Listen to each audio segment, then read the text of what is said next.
আজকে রংপুর মহানগরীর বিখ্যাত শিক্ষা প্রতিষ্ঠান মোলাঠুল কামিল মাদ্রাসার কামিল ছাত্রছাত্রীদের জন্যে এই সবক অনুষ্ঠানে উপস্থিত ওলামায়ে কেরাম, শিক্ষক মণ্ডলী, সুধী মণ্ডলী এবং আমার প্রিয় ছাত্রছাত্রী ভাই ও বোনেরা, সাংবাদিক বন্ধুরা, আসসালামু আলাইকুম ওয়া রাহমাতুল্লাহি ওয়া বারাকাতুহু। আপনারা জানেন যে ইসলামী আরবি বিশ্ববিদ্যালয় বাংলাদেশের প্রায় ১৬০০ মাদ্রাসা পরিচালনা করে, যেগুলো আলিয়া মাদ্রাসা, এবং যেটা শুধু ফাজিল এবং কামিল শ্রেণীগুলো পরিচালনা করে, তার মানে অনার্স এবং মাস্টার্স। তো আলহামদুলিল্লাহ বিগত সময়ে মাদ্রাসাগুলো বঞ্চিত ছিল, এই শিক্ষার প্রতি অবহেলা ছিল। আমরা প্রায় 11.5 মাস আগে দায়িত্ব নেওয়ার পরে আলহামদুলিল্লাহ আমরা কাজ করছি, একেবারে নিবেদিত প্রাণ হয়ে কাজ করছি, আমাদের নাওয়া খাওয়া ভুলে আমরা কাজ করছি। এবং এইটা কোনো সন্দেহ নেই যে শিক্ষা একটা জাতির মেরুদণ্ড, কিন্তু বাংলাদেশের শিক্ষা মেরুদণ্ড হয়ে উঠতে পারেনি, কারণ আমাদের শিক্ষায় নীতি নৈতিকতাকে অবজ্ঞা করা হয়েছে, অবহেলা করা হয়েছে। এবং আপনারা যারা এখানে দাঁড়িয়ে আছেন প্রত্যেকে স্বীকার করবেন যে নৈতিক শিক্ষা, ভ্যালু শিক্ষা, মূল্যবোধের শিক্ষা ছাড়া কোনো শিক্ষাকে আমরা শিক্ষা বলতে পারি না।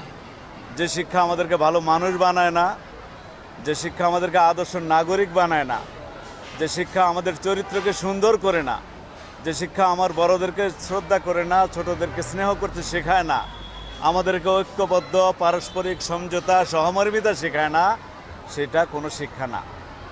তো আলহামদুলিল্লাহ আমাদের পূর্বপুরুষরা যে আলিয়া মাদ্রাসা সিস্টেম করেছে, এটা একটা চমৎকার সিস্টেম, যেটার মাধ্যমে বৈষয়িক শিক্ষার পাশাপাশি আমরা আমাদের দ্বীনি শিক্ষা অর্জন করতে পারি।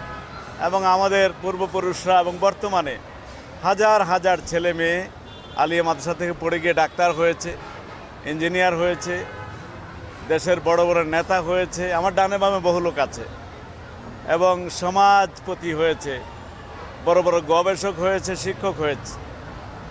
এবং এটাকে আমরা অব্যাহত রাখতে চাই, গতি আবার বাড়াইতে চাই।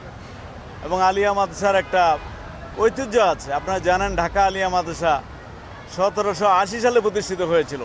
তার মানে এই উপমহাদেশের সর্বপ্রাচীন প্রতিষ্ঠান হলো ঢাকা আলিয়া মাদ্রাসা। তো আলিয়া মাদ্রাসা থেকে লক্ষ লক্ষ গ্রাজুয়েট বেরিয়েছে, যারা দেশ এবং জাতিকে আলোকিত করেছে এবং নেতৃত্ব দিয়েছে। আমরা আবার পিছনের গৌরব এবং ঐতিহ্যে ফিরিয়ে যেতে চাই। এজন্য আপনাদের সহযোগিতা দরকার, এজন্য গুণগত শিক্ষা দরকার। সংখ্যা বড় ব্যাপার না, বরং গুণ দরকার, কোয়ালিটি দরকার।